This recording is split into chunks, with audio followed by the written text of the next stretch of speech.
10 మందికి నీతులు ఎన్నంటే గాన్ని బోధించొచ్చు గాని పాటించేటోడే గొప్పోడు. సీఎం రేవంత్ రెడ్డి ఎప్పటికీ చెప్పుకుంటాడు కదా, ఎదగాలనంటే చదువుకోవాలి, చదువే మన జీవితాలను మారుస్తుంది అని. కానీ ఆ చదువులు చదివే పిల్లలకు ఫీజులు మాత్రం కడతలేడు. అందుకే బడి నడుపుతున్న ఓనర్లు పిల్లలను బయటికి పంపేసిండ్రు. చూడుండ్రి ఎట్లా బిక్కు బిక్కుమని చూస్తున్నారో. బెస్ట్ అవైలబుల్ స్కూల్స్ అనే పథకం ఒకటి తెలంగాణలో నడుస్తున్నది. ఆ పథకం కింద ఎస్సీ ఎస్టీ బీద పిల్లలకు ప్రైవేట్ బడులలో కొంతమందికి చదువులు చెప్తారు. వాళ్ళ ఫీజులను సర్కారు ఆ ప్రైవేట్ బడోళ్ళకే కట్టాలి. కానీ రేవంత్ రెడ్డి సర్కారు వచ్చినాక 2 ఏళ్ల నుంచి పిల్లల ఫీజులో ₹1 కూడా కట్టలేదట. అందుకే బయటికి వెళ్ళిపోండ్రి, మీ తరపున ఫీజులు కట్టే కాంగ్రెస్ సర్కారు ₹1 కూడా కట్టలేదు, అందుకే నడుగుండ్రి బడుల నుంచి అన్నట్టు బయటికి నెట్టేసిండ్రట.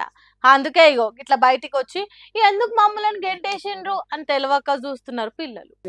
వాళ్ళ తోటి విద్యార్థులు స్కూల్ లోపల టైంకి స్కూల్ విద్యను అభ్యసిస్తూ ఉంటే వీళ్ళేమో బయట నిలబడ్డారు పిల్లలు. వాళ్ళకు కూడా తెలియదు ఎందుకు నిలబడ్డారు. కొంతమంది పిల్లలు వెళ్ళిపోయారు. అదే కలెక్టర్ని కలిస్తే కూడా సార్ని కలిసి రామర్ ఏదైనా సార్ కూడా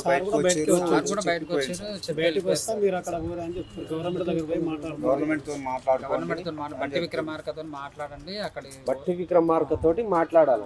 తర్వాత తల్లిదండ్రులంతా కలెక్టర్ ఆఫీస్ కు పోయిండ్రు. ఫీజులు కడతామని మాయ మాటలు చెప్పిన సర్కారు మా పిల్లల చదువులను గంగల కలిపిందని చెప్పుకుంటున్నారట.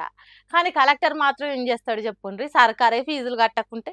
ఇట్లున్నది రేవంత్ రెడ్డి విద్యాశాఖ మంత్రిగా నడుపుతున్న చదువుల వ్యవహారం. మైకులు దొరికితే చదవాలే చదవాలే, చదువు ఒక్కటే మనల్ని మార్చుతుంది అని చెప్తాడు కదా. ఆ చదువులకు అక్కరకు వచ్చే సవలతులు కూడా కల్పించాలి, ఫీజులు కట్టాలి, రియంబర్స్మెంట్లు ఇవ్వాలి. అంతేగాని కట్టాల్సిన ఫీజులు కట్టకుంటే పిల్లల చదువులతో ఆడుకొని ఇవన్నీ మంచి మాటలు చెప్తే ఏం లాభం.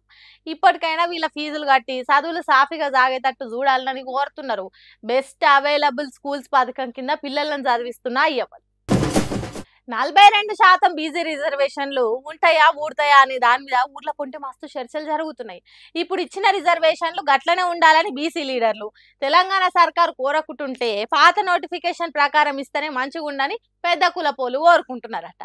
ఇసోంటి కాలంలో ఆ 42% రిజర్వేషన్లు సన్నటి తీగ మీద నడిచే మంచి తీరుగా అటు పడుతుందో ఇటు పడుతుందో తెలియకుండా అవుతున్నది. తెలంగాణ సర్కార్ రిజర్వేషన్లు పెంచే జీవో 9 విడుదల చేస్తే దాన్ని రద్దు చేయాలని కొందరు హైకోర్టుకు పోయినరు. దానికి హైకోర్టు స్టే ఇవ్వమని చెప్పింది. ఎట్లనైనా ఈ రిజర్వేషన్లను ఆపాలి అని గట్టి పట్టు మీద ఉన్నట్టున్నాడు వంగ గోపాల్ రెడ్డి అనేటైనా. హైకోర్టులో కాకుంటే సుప్రీంకోర్టుకు పోతా అన్నట్టు ఢిల్లీకి పోయిందట. కానీ సుప్రీంకోర్టు సన్నటి సలాకులు కాల్చి సురుకులు పెట్టినంత పని చేసిందట.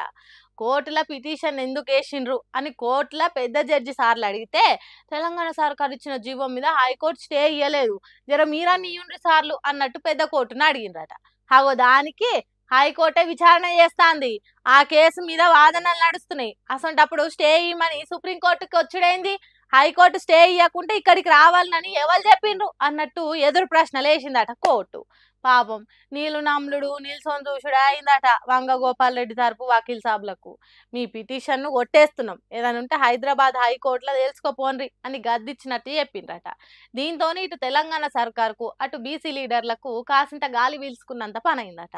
బాగా టెన్షన్ పడ్డోళ్ళు అటెన్షన్లకు వచ్చిండ్రట.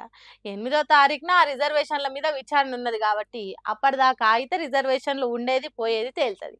కాబట్టి అప్పటిదాకా ఓపిక పట్టుడు తప్ప ఇంకోటి ఏం లేదు.